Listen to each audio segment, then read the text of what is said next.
কাজ করব। আমরা সরকারের অংশে থাকি, সরকারের বাইরে থাকি, যেখানেই থাকি না কেন, এজ এ পলিটিক্যাল পার্টি আমরা আমাদের এই এজেন্ডাগুলো নিয়ে কথা বলে যাব, কাজ করে যাব।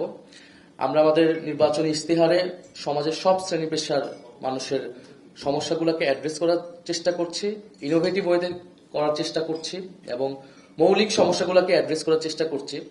এবং আমাদের লক্ষ্য হচ্ছে অ্যাটলিস্ট হচ্ছে বাংলাদেশের যে সমস্যাগুলো, মৌলিক সমস্যাগুলো, সেটাকে আইডেন্টিফাই করে জনগণের সামনে সেটাকে নিয়ে আসা এবং পলিসি মেকার থেকে শুরু করে সব জায়গায় সেটাকে পপুলারাইজ করা।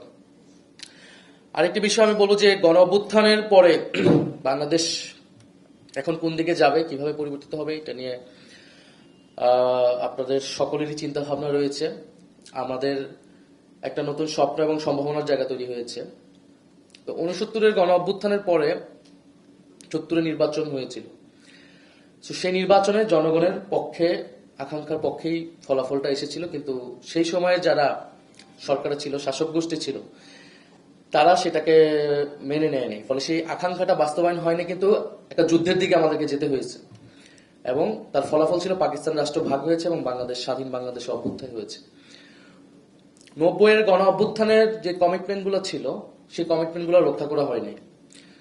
এর ফলে পার্লামেন্টারি ডেমোক্রেসি যেটা শুরু হয়েছিল সেটা সাস্টেইন করেনি এবং যারাই ক্ষমতায় গিয়েছে তারা যেই কমিটমেন্ট দিয়েছিল তারা নিজেরাই সেই কমিটমেন্ট ব্রেক করেছে। এই ইতিহাস আপনারা জানেন। এবং 2008 সাল থেকে তো আমরা এখন যে গণ অভ্যুত্থান 2024 সালে তৈরি হলো, এই গণ অভ্যুত্থানের কিন্তু অনেকগুলো আকাঙ্ক্ষার জায়গা তৈরি হয়েছে দেশের অর্থনৈতিক, রাজনৈতিক, সংস্কারের জায়গা থেকে পরিবর্তনের। ফলে এই গণ অভ্যুত্থানের আকাঙ্ক্ষা যদি বাস্তবায়ন না হয় তাহলে কিন্তু দেশ আরো ডিজাস্টারের দিকেও যেতে পারে, আরো ক্ষতির দিকে যেতে পারে। কারণ আমাদের দেশের ইতিহাস এটাই বলতেছে, জনগণের এত চেয়ে, এবং এবারের গণ অভ্যুত্থান অন্য যে কোনো গণ অভ্যুত্থানের থেকে অনেক বেশি তীব্রতর ছিল, জনগণের অংশগ্রহণ অনেক বেশি ছিল এবং অনেক বেশি আত্মত্যাগ ছিল। আপনারা জানেন হাজারো মানুষ শহীদ হয়েছে আমাদের।